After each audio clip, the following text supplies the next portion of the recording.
স্বাগতম তথ্যগ্রহে।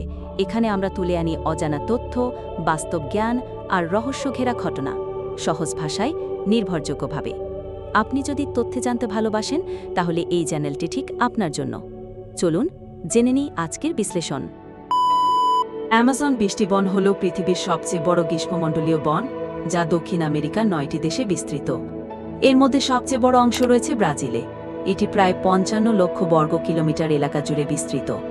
এই বনকে পৃথিবীর ফুসফুস বলা হয়, কারণ এটি প্রতি বছর লক্ষ লক্ষ টন অক্সিজেন উৎপন্ন করে। এখানে 16,000-এর বেশি গাছের প্রজাতি এবং 390 বিলিয়নেরও বেশি গাছ রয়েছে।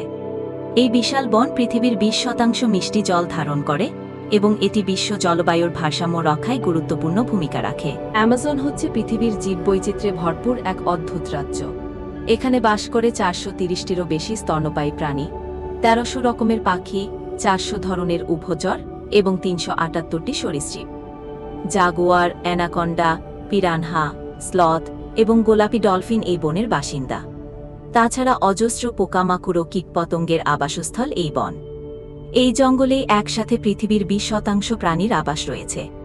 এখানকার প্রাণী জগৎ এতটাই বৈচিত্র্যময় যে এখনও বহু প্রজাতি অজানা রয়ে গেছে। এই বিশাল জঙ্গলে প্রায় 400টিরও বেশি আদিবাসী গোষ্ঠীর বাস, যাদের মধ্যে অনেকে এখনও বাইরের জগৎ থেকে বিচ্ছিন্ন অবস্থায় জীবনযাপন করে। তারা বনের গাছপালায় ও নদী নালার উপর নির্ভর করে খাদ্য, ওষুধ ও বসবাসের উপকরণ সংগ্রহ করে। অ্যামাজনের উপজাতিরা নিজেদের ভাষা, সংস্কৃতি এবং প্রথা ধরে রেখেছে শত শত বছর ধরে। তারা প্রকৃতিকে মা হিসাবে দেখে এবং বনের প্রতিটি উপাদানকে সম্মান করে। আধুনিক পৃথিবী থেকে দূরে থেকেও তারা প্রাকৃতিক ভারসাম্য রক্ষা করে চলেছে। আমাজন আজ ভয়ঙ্কর বিপদের মুখোমুখি। প্রতি বছর লক্ষ লক্ষ হেক্টর বন কেটে ফেলা হচ্ছে কৃষি জমি, পশু খামার, কাঠের ব্যবসা এবং খনিজ উত্তোলনের জন্য। বন উজাড়ের কারণে বিপন্ন হচ্ছে জীববৈচিত্র্য ও উপজাতিদের জীবন। 2025 সালের তথ্য অনুযায়ী গত এক বছরে প্রায় 10,000 বর্গ কিলোমিটার বনভূমি ধ্বংস হয়েছে। জলবায়ু পরিবর্তনের প্রভাবে এই অঞ্চলে খরা, দাবানল এবং তাপমাত্রা বৃদ্ধির প্রবণতা বাড়ছে। বিজ্ঞানীরা বলছেন, যদি এই ধ্বংস বন্ধ না হয় তবে আমাজন একসময় মরুভূমিতে পরিণত হতে পারে। আমাজনকে রক্ষা করা শুধু দক্ষিণ আমেরিকার দায়িত্ব নয়, এটি পুরো পৃথিবীর দায়িত্ব।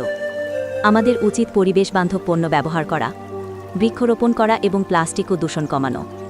বিশ্বব্যাপী সরকার ও প্রতিষ্ঠানগুলো এখন নানা প্রকল্প হাতে নিচ্ছে আমাজন বাঁচাতে। প্রযুক্তির মাধ্যমে বন মনিটরিং, পুনর্বনায়ন এবং স্থানীয় জনগণের অধিকার রক্ষা করা হচ্ছে। আমাদের ভবিষ্যৎ প্রজন্ম যেন এই প্রাকৃতিক বিষয়কে চোখে দেখতে পারে, তাই এখনই সময় একসাথে এগিয়ে আসার। প্রকৃতি আমাদের বাঁচায়, এখন আমাদের সময় প্রকৃতিকে বাঁচানোর।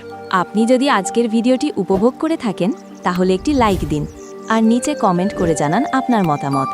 এমন আরও তথ্যভিত্তিক ভিডিও পেতে এক্ষুনি তথ্যগ্রহ চ্যানেলটি সাবস্ক্রাইব করুন আর পাশে থাকা বেল আইকনটি বাজাতে ভুলবেন না।